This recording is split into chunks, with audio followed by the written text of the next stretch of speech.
Militantes de la Federación Socialista Asturiana impulsarán la oficialidad del asturiano. Para ello presentarán una enmienda para que el próximo Congreso Autonómico apruebe esta iniciativa. De este grupo forman parte simpatizantes de las candidaturas de Adrián Barbón y de José María Pérez, los dos candidatos a ocupar el puesto de Javier Fernández al frente de la FSA.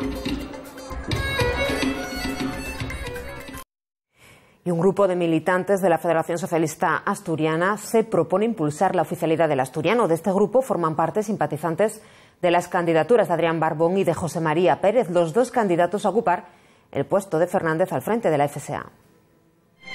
La puesta de largo de esta iniciativa en favor de la oficialidad del asturiano tendrá lugar el próximo miércoles en la Casa del Pueblo de Oviedo.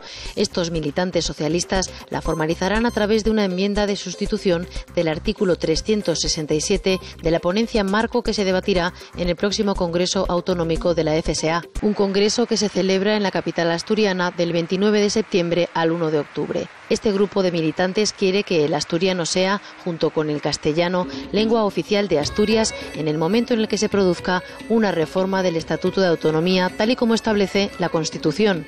Para ello buscarán un modelo de oficialidad de aplicación progresiva y de acuerdo con la situación sociolingüística de Asturias. El Congreso Federal del PSOE, celebrado el pasado mes de junio, dio su visto bueno a la redacción y aprobación de una ley de pluralidad lingüística. El objetivo de esa ley sería garantizar los derechos de los hablantes de lenguas diferentes del castellano en todo el Estado. El documento oficial, redactado por la actual dirección socialista, apuesta por la promoción del asturiano, pero no por su oficialidad. Los militantes y agrupaciones pueden presentar enmiendas a la ponencia marco hasta el día 27 de este mes.